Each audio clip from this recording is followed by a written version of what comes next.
these media people whine and complain, and Vice President Harris needs to sit down for an interview. Why won't she talk? Why won't she talk? Okay, fine.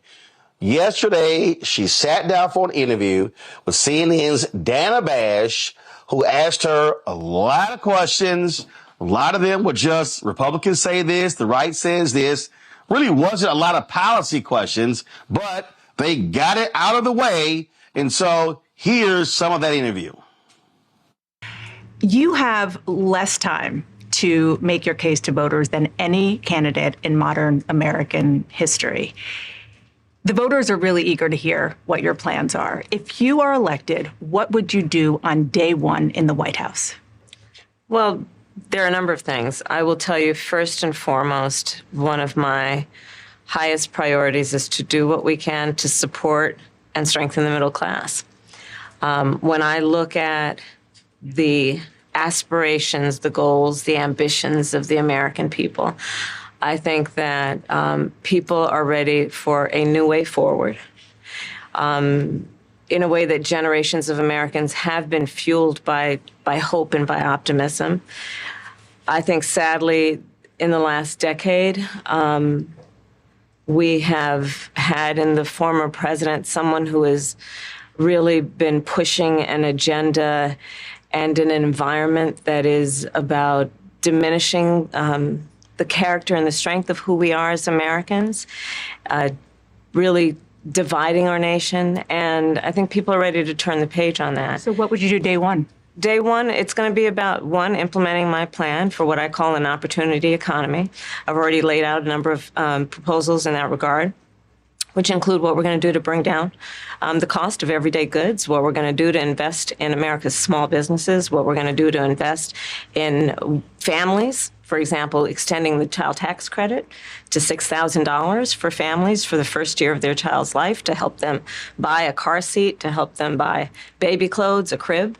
There's the work that we're going to do that is about investing in the American family around affordable housing, a big issue in our country right now. So there are a number of things on day one. What about you? Well, I'm excited about this agenda, too. As I said, the idea of inspiring America to what can be. And I think many of these things that the vice president's proposing are things that we share in values. And the child tax credit is one we know that reduces. Okay, all right, y'all, I had to stop that. Okay, so let me just say this here, all right? I hate stupid questions. And I believe a stupid question is, what are you going to do day one? Let me help y'all out. The only thing a president can do day one, they can do executive orders. Congress ain't passing a bill. It's day one. I also can't stand, what are you going to do in the first 100 days? I hate that question. That goes back to President Franklin Delano Roosevelt.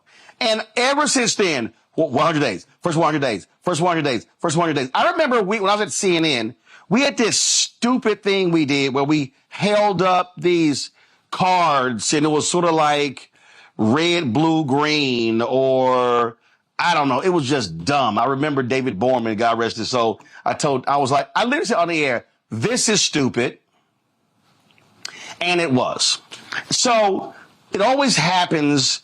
Remember, somebody who's elected, they're elected for 4 years. So this whole, what are you going to do on day one? It is maddening to listen to. So I just had to respond to that. So y'all, go ahead and press play. Reduces childhood poverty by a third. We did it in Minnesota to have a federal partner in this. Unbelievable, I think, in the impact that we can make. You talked about, you call it the opportunity economy. You are well aware that right now many Americans are struggling. There's a crisis of affordability. Yeah. One of your campaign themes is we're not going back. But I wonder what you say to voters who do want to go back when it comes to the economy specifically, because their groceries were less expensive, housing was more affordable when Donald Trump was president. Well, let's start with the fact that when Joe Biden and I came in office, during the height of a pandemic, we saw over 10 million jobs were lost. people, I mean, literally, we were all tracking the numbers. Hundreds of people a day were dying because of COVID. The economy had crashed. In large part, all of that because of mismanagement by Donald Trump of that crisis. When we came in, our highest priority was to do what we could to rescue America. And today, we know that we have inflation at under 3%. A lot of our policies have led to the reality that America recovered faster than any wealthy nation around the world. But you are right. Prices, in particular for groceries, are still too high. The American people know it, I know it. Which is why my agenda includes what we need to do to bring down the price of groceries. For example, dealing with an issue like price gouging, what we need to do to extend the child tax credit to help young families be able to take care of their children in their most formative years, what we need to do to bring down the cost of housing. My proposal includes what would be a tax credit of $25,000 for first-time home buyers, so they can just have enough to put a down payment on a home, which is part of the American dream and their aspiration, but do it in a way that allows them to actually get on the path to achieving that goal and that dream. So you have been vice president for 3.5 years. Yeah. The steps that you're talking about now, why haven't you done them already? Well, first of all, we had to recover as an economy, and we have done that. I'm very proud of the work that we have done that has brought inflation down to less than 3%. The work that we have done to cap the cost of insulin at $35 a month for seniors. Donald Trump said he was going to do a number of things, including allowing Medicare to negotiate drug prices. Never happened. We did it. So now, as I travel in the state of Georgia and around our country, the number of seniors that have benefited, I was in Nevada recently, a grandmother who showed me her receipts. And before we capped the cost of insulin for seniors at $35 a month, she was paying hundreds of dollars, up to thousands of dollars a month for her insulin. She's not doing that anymore. You maintain Bidenomics is a success. I maintain that when we do the work of bringing down prescription medication for the American people, including capping the cost of the annual cost of prescription medication for seniors at $2,000, when we do what we did in the first year of being in office to extend the child tax credit so that we cut child poverty in America by over 50%, when we do what we have done to invest in the American people and bringing manufacturing back to the United States so that we created over 800,000 new manufacturing jobs, bringing business back to America. What we have done to improve the supply chain so we're not relying on foreign governments to supply American families with their basic needs, I'll say that that's good work. There's more to do, but that's good work. I want to get some clarity on where you stand on some key policy issues. Energy is a big one. When you were in Congress, you supported the Green New Deal. And in 2019, you said, quote, "There is no question I'm in favor of banning fracking." Fracking, as you know, is a pretty big issue, particularly in your must-win state of Pennsylvania. Sure. Do you still want to ban fracking? No, and I made that clear on the debate stage in 2020, that I would not ban fracking. As vice president, I did not ban fracking. As president, I will not ban fracking. In 2019, I believe, at a town hall, you said you were asked, would you commit to implementing a federal ban on fracking on your first day in office? And you said, there's no question I'm in favor of banning fracking. So yes. So it changed in that campaign? In 2020, I made very clear where I stand. We are in 2024, and I've not changed that position, nor will I going forward. I kept my word, and I will keep my word. What made you change that position at the time? Well, let's be clear. My values have not changed. I believe it is very important that we take seriously what we must do to guard against what is a clear crisis in terms of the climate. And to do that, we can do what we have accomplished thus far. The Inflation Reduction Act, what we have done to invest, by my calculation, over probably $1 trillion over the next 10 years, investing in a clean energy economy. What we've already done, creating over 300,000 new clean energy jobs. That tells me, from my experience as vice president, we can do it without banning fracking. In fact, Dana, I cast the tie-breaking vote that actually increased leases for fracking as vice president. So I'm very clear about where I stand. And was there some policy or scientific data that you saw that you said, oh, okay, I get it now? what I have seen is that we can grow and we can increase a thriving clean energy economy without banning fracking. Okay. All right, y'all. So, okay, enough of that. So there was a question in there where she literally asked her about Trump's attack on her blackness. Right? Anyway, let's deal with this, our panel. Michael Imhotep, hosts African History Network show coming to us out of Detroit. Michael, glad to have you here. Kelly Bethea, communication strategist, joining us out of D.C. Folks, go to my iPad here. Zerlina Maxwell actually posted this tweet. She said, I took notes to keep track of the questions in the Kamala interview. Only 4 questions weren't a GOP attack or talking point in the form of a question. How does this type of interview help voters understand her policies at all? Damn good question, Kelly. It's a great question, and unfortunately, we don't have an answer for it. And as soon as I found out that Dana Bash was going to be conducting this interview, my heart sank, right? Because I was just so disappointed. And it was reflective of what we saw with the debate between Biden and Trump and how she moderated that debate. If you want to call it moderating, if anything, it was just, pushing propaganda. And it is disheartening to see somebody who has a storied history of good, solid journalism denigrating herself like this just for viewership purposes only. This was a bad interview, not because of the interviewee, but because of the interviewer. You have an obligation to get at the hard-hitting questions that Americans actually want to know.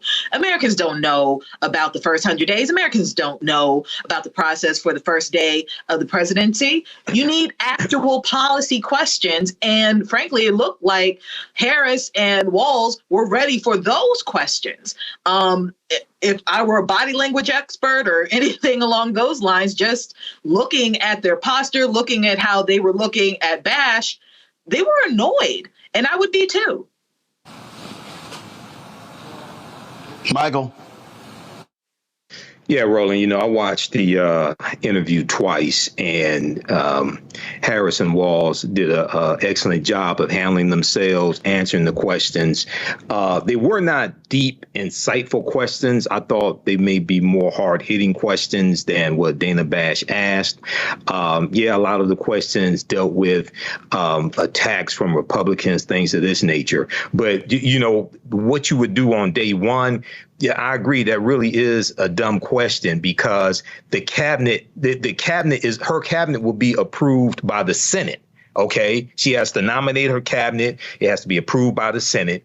Number one. Number two, she can do executive orders on day one. We know Biden's first day in office, January 20th, 2021, he signed 10 executive orders. One of those was Executive Order 13985 that dealt with analyzing how policies from the federal government have perpetuated racism and coming up with solutions to address that. So, there were 6 million people who watched the interview.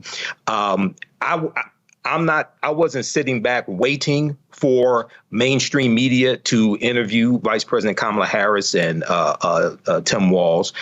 She speaks to thousands of people on a weekly basis at campaign rallies. She's been putting out policy platforms that are going to change people's lives. What this was about, you have mainstream media who really want to capitalize on an interview, dissect every word that she says. You have mediocre white men for the Wall Street Journal, Washington Post, things like this, writing op-eds, criticizing her for not doing interviews, things of this nature. So it's done. I'm looking forward to the September 10th debate, and I'm looking for the prosecutor to prosecute the criminal. So the question that Dana asked, again, this is just me here. I loved her answer to it because she basically was like, I ain't entertaining this BS. Let me go ahead and play this one for y'all. Check this out. About your opponent, Donald Trump. I was a little bit surprised. People might be surprised to hear that you have never interacted with him, met him face to face. That's going to change soon. But what I want to ask you about is what he said last month. He suggested that you happened to turn black recently for political purposes, questioning a core part of your identity. Yeah. Any, Same old tired playbook. Next question, please. that's it? That's it. About your opponent, Donald Trump. I was a little bit surprised. People might be surprised to hear that We ain't you doing have never this. interacted with him, met him. His next question. That's going to change soon. But what I That want was to an ask ass of a question. is what he said last month. Let He me say it suggested again. that It was he an happens ass to of a turn question. black. Right. And why is it an ass of a question?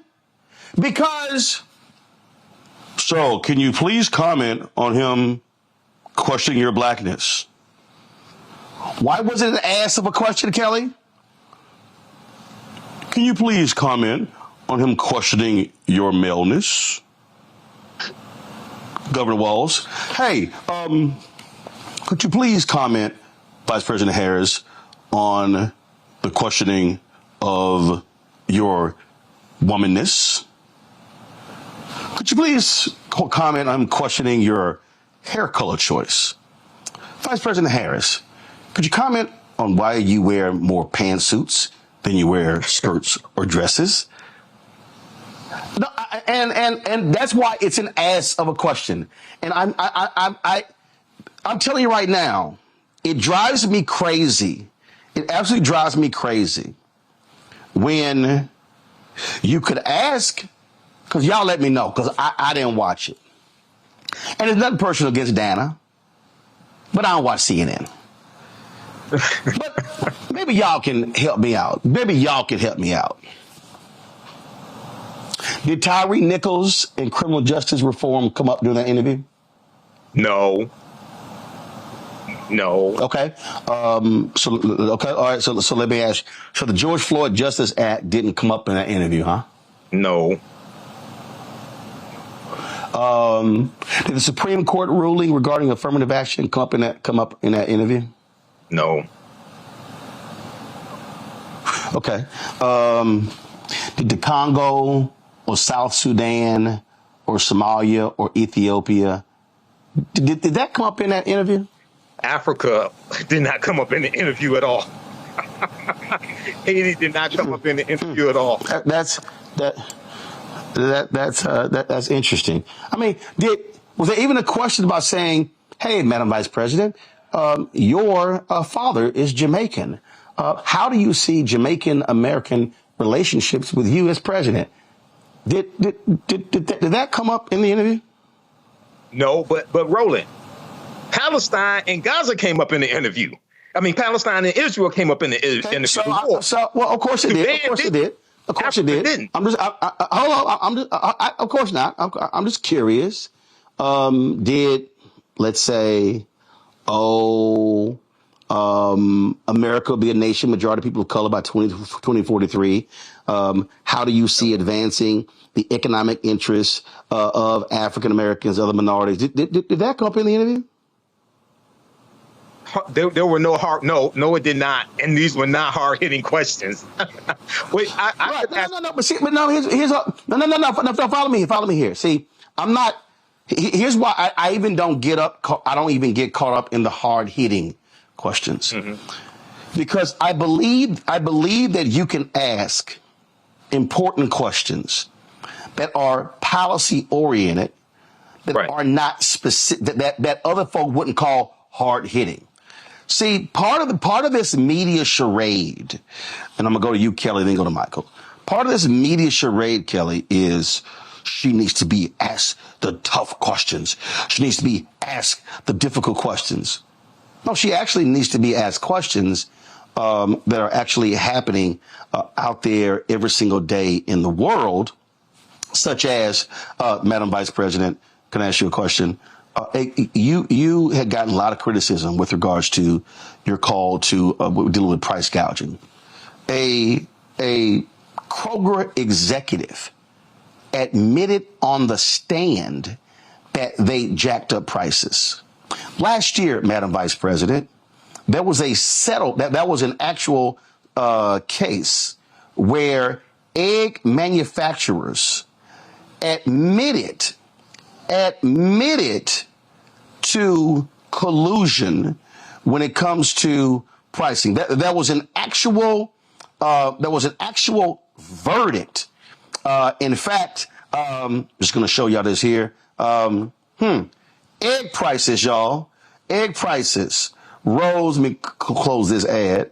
Egg prices rose 60% in 2022 because a collusive scheme by suppliers. To me, that's not, Kelly, a hard-hitting question, but it does go to a policy issue that she raised, a pocketbook issue that people are concerned about, and may very well explain why prices have been jacked up, and people then go, oh, now I know why eggs were damn near $10 a dozen. Go ahead.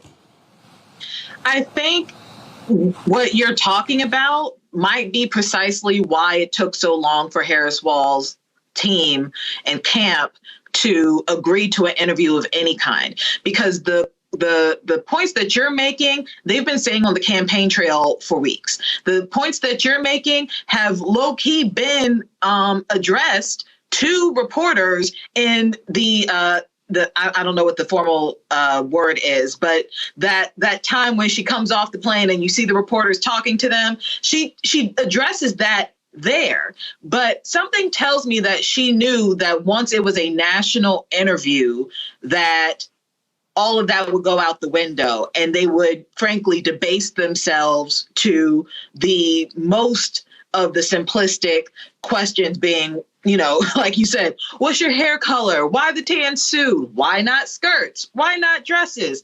I mean, I was, the way that interview went, I was surprised that Dana didn't go so far as to say, you have a lovely figure. Why don't you just show it off? Because that was the tenor of the interview the entire time. There was no indication through that hour that something substantive was going to come out of it. For all we care, again, we could have heard this on the campaign trail. We have been hearing this on the campaign trail. They could have put out a press release and done this in less time and with less effort. Like I said, it was disappointing. How about this? Harris. Right. How about this? Madam President, there are 140 million poor and working people in America. 73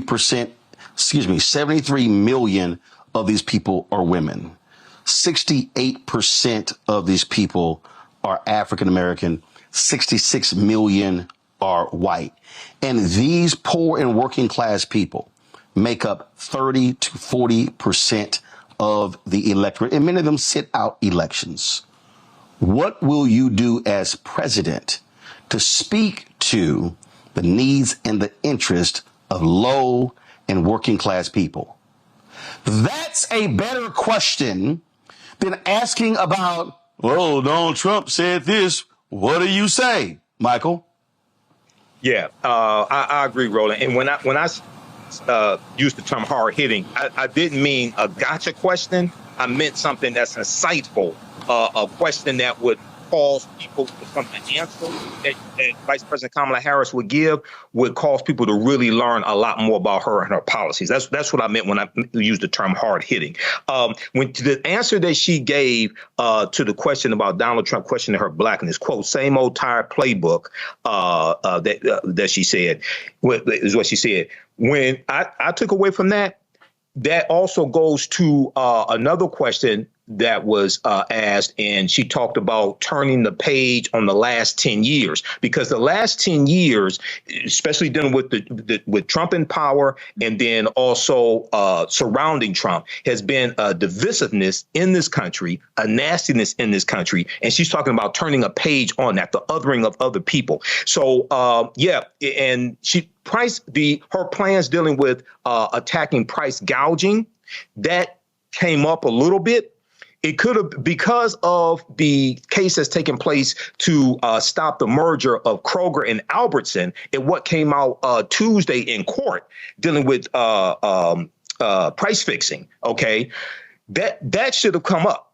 Dana Bash should have asked that question, I think. In fact, if you're going to go that route, which you also say, President Biden has been extremely aggressive when it comes to his Federal Trade Commission and stopping a lot of these mergers and acquisitions that create monopolies. Yes. Will you, as president, continue to be just as aggressive as President Biden has been, or will you be more what some are called business friendly? See, substantive question. Not sexy, not a gotcha, may not necessarily go viral, but that is a policy question that could have also potentially elicited a difference between her as president and Biden as president. So all I'm saying to folks is that just understand, to everybody who's watching, when you see these questions, these are questions that senior execs wanted and asked, things along those lines. They don't always dovetail with really what's happening out there in the real world. So, and we know you ain't gonna have no black questions come up. So I can guarantee you, when I get an interview with her, it's gonna be some black questions, because that's what we do. But I don't like most of these interviews because it's a whole bunch of gobbledygook that doesn't mean anything. When you talk about blackness and what happens in black culture, we're about covering these things that matter to us, speaking to our issues and concerns. This is a genuine people-powered movement. There's a lot of stuff that we're not getting. You get it, and you spread the word. We wish to plead our own cause. Too long have others spoken for us. We cannot tell our own story if we can't pay for it. This is about covering us. Invest in black-owned media. Your dollars matter. We don't have to keep asking them to cover our stuff. So please support us in what we do, folks. We want to hit 2,000 people, $50 this month, raise $100,000. We're behind 100,000, so we want to hit that. Y'all money makes this possible. Checks and money orders go to P.O. Box 57196, Washington, D.C. 20037-0196. The Cash App is $RM Unfiltered. PayPal is R Martin Unfiltered. Venmo is RM Unfiltered. Zelle is Roland at RolandSMartin.com.